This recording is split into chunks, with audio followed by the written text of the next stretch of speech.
Hello everyone, Assalamu alaikum. Welcome back to my new lesson. Hope that all of you good by the grace of Allah. This is Mohima Akhtar, your study friends.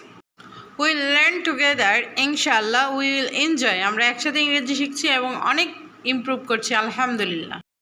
Today in this video I would like to share use of take. আজকে আমরা জানবো টেকের ভিন্ন ভিন্ন কিছু ব্যবহার। কোন কোন ক্ষেত্রে টেক ইউজ করতে হয় আমরা সেটা জানবো অথবা শিখবো। তাহলে শুরু করা যাক।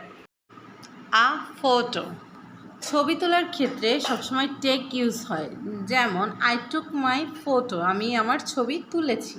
I want to take your photo, আমি তোমার ছবি তুলতে চাই। আই টুক সেলফি, আমি সেলফি তুললাম। ছবি তোলার ক্ষেত্রে অবশ্যই টুক বা টেক ইউজ হবে। আর রিক্স, আই উইল টেক আ রিক্স, আমি একটি ঝুঁকি নেব। You need to take a রিক্স টু ট্রাই সামথিং নিউ, নতুন কিছু চেষ্টা করার জন্য তোমাকে ঝুঁকি নিতে হবে। শি উইল টেক আ রিক্স টু উইন দ্য গেম, সে খেলা জেতার জন্য ঝুঁকি নেবে। রিক্স অথবা ঝুঁকি নেওয়ার ক্ষেত্রে টেক ইউজ হয়। আর লুকের ক্ষেত্রে টেক ইউজ হয়। যেমন please take a look at this picture, এই ছবিটি একবার দেখুন। Let's take a look inside the box, চলো বক্সের ভিতরে একবার দেখে নেওয়া যাক। Take a look at the sky, it's so clear today, আকাশের দিকে একবার তাকাও, আজ অনেক পরিষ্কার। লুকের ক্ষেত্রেও সবসময় টেক ইউজ করতে হয়। আ ওয়াকের ক্ষেত্রেও টেক ইউজ করতে হয়। যেমন let's take a walk in the park, চলো পার্কে হাঁটতে যাই। He will take a walk to relax, সে রিল্যাক্স হওয়ার জন্য হাঁটেন।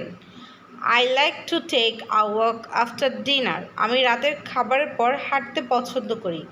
হাঁটার ক্ষেত্রেও টেক ইউজ করতে হবে। অ্যাডভান্টেজের ক্ষেত্রেও টেক ব্যবহৃত হয়। যেমন you should take advantage of the change to learn, তোমার শেখার সুযোগের সদ্ব্যবহার করা উচিত। He takes advantage of extra time for study, সে পড়াশোনার জন্য সময়ের অতিরিক্ত সুবিধা নেয়। যে কোনো সুবিধা নেওয়ার ক্ষেত্রে টেক অথবা টুক ইউজ করতে হয়। Take away, I want to take away some food, আমি কিছু খাবার নিতে চাই। Can you take away my book, তুমি কি আমার বই নিয়ে যেতে পারবে? কোনো কিছু নেওয়া অথবা নিয়ে যাওয়ার ক্ষেত্রে টেক ইউজ করতে হয় অথবা ব্যবহৃত হয়।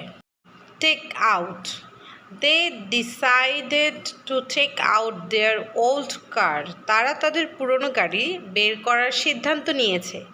I need to take out a loan for the house, আমাকে বাড়ির জন্য ঋণ নিতে হবে। She took out her phone to check the time, সে সময় চেক করার জন্য ফোন বের করেছে। কোনো কিছু বের করার ক্ষেত্রে টেক ব্যবহৃত হয়। আশা করি টেকের ব্যবহার সম্পর্কে বুঝতে পেরেছেন। শুধু বুঝলে অথবা শিখলেই হবে না, রেগুলার প্র্যাকটিস করতে হবে এবং নিজে নিজে ইমপ্রুভ করতে হবে। স্পিকিং রাইটিংয়ের ক্ষেত্রে ভালো করতে হলে অবশ্যই রেগুলার প্র্যাকটিস করতে হবে। আজকের লিসেনটি কেমন লাগলো অবশ্যই কমেন্ট করে জানাবেন এবং সাবস্ক্রাইব করে পাশে থাকবেন। ধন্যবাদ। Thank you for watching. আল্লাহ হাফেজ।